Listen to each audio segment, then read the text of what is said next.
இன்றே டவுன்லோட் செய்து உங்கள் ஃபேவரட் ஷோக்களை என்ஜாய் பண்ணுங்க. அன்னைக்கு இதே ஜனங்க தான் என்ன திட்டினாங்க, இன்னைக்கும் அதே ஜனங்க தான் என்ன வாழ்த்துறாங்க.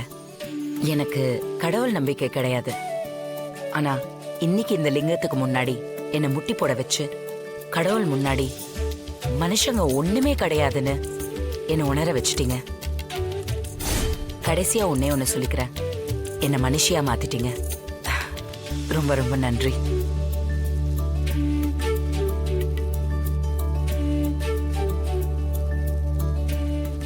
வசுந்தரா மேடம், என்ன பண்ணிக்கிட்டு இருக்கீங்க நீங்க?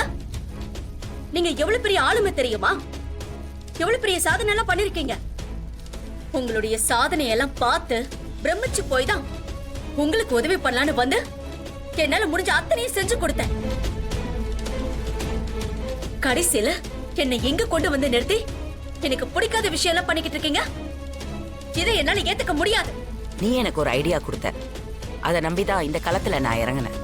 அதுதான் என் வீழ்ச்சிக்கு காரணம். உன்ன மாதிரி ஆளுங்களை என் பக்கத்துல வச்சுக்கிட்டது தான் நான் பண்ண தப்பு. இனிமே என்ன நீங்க என்ன ஏத்துக்கிறது? I am very sorry. நானே உங்க கூட பழக தயாரா இல்ல, உங்க கூட பேச கூட விரும்பல. நீங்க இவர்கிட்ட வேணா சரண்டர் ஆயிருக்கலாம், ஆனா என்னைக்கு நான் சரண்டர் ஆக மாட்டேன். என்னோட ஒரே லட்சியம் இந்த ஆளையும் இவர் குடும்பத்தை அழிக்கிறது மட்டும்தான். அதுல இருந்து நான் பின்வாங்க மாட்டேன்.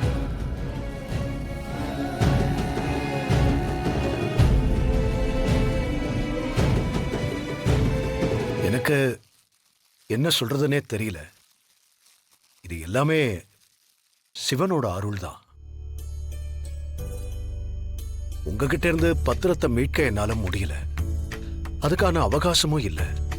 ஏன்னா நான் இப்ப கோர்ட்டு கேஸ்னு போனா வருஷங்கள் ஆகும். அதனாலதான் அவனோட காலடியிலேயே சரண்டர் ஆகி நீயே எல்லாத்தையும் பார்த்துக்கன்னு சொல்லிட்டேன். இங்க நடந்த எதுக்கும் நான் காரணம் இல்லை, எல்லாத்தையும் நடத்தி வச்சது சிவன் தான். அவனோட அருளால மட்டும்தான் இப்படியெல்லாம் நடந்துச்சு. நீங்க இந்த செக்க பெரியவங்க கிட்ட உங்க கையாலேயே கொடுத்துருங்க.